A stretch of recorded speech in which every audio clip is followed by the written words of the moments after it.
দেখেন গাইস, দেখেন এনারা বাড়ির থেকে এটা নিয়ে আসলো ভাওরি মসজিদে দান করতে।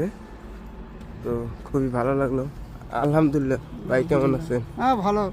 ভাই আপনি বাড়ির থেকে এটা নিয়ে আসলেন না ভাটার থেকে না, ভাটা থেকে নিয়ে আসলাম। ভাটা থেকে কিনে নিয়ে আসলেন না? হ্যাঁ ইনশাল্লাহ, আল্লাহ মাশাল্লাহ, আল্লাহ যেন সবের আশাটা কবুল করে। আপনাদের বাড়ি কোন জায়গায়? আমাদের বাড়ি আপনার পশ্চিম বর্ধমান, পশ্চিম বর্ধমান, দুর্গাপুর। দুর্গাপুর। কে ট্রেনে আছেন না? না, আমরা 2 চাকা বাইক নিয়ে এসেছি। আমাদের এখান থেকে আপনার 160 কিলোমিটার রাস্তা।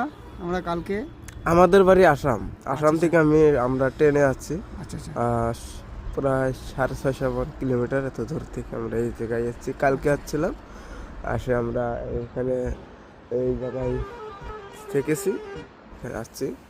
খুবই ভালো লাগছে ইনশাল্লাহ। তো আমি সাথে হুজুর আছে, দেখেন খুবই ভালো লাগছে। আমরা ওইটা নিয়ে আসছিলাম, এটা নিয়ে আসছিলাম না, আমরা ওইটা নিয়ে আসছিলাম বাড়িতে থেকে। খুবই ভালো লাগছে, রাতের এখানে থাকলাম না, পরিষেবা ভালো। ঠিক আছে।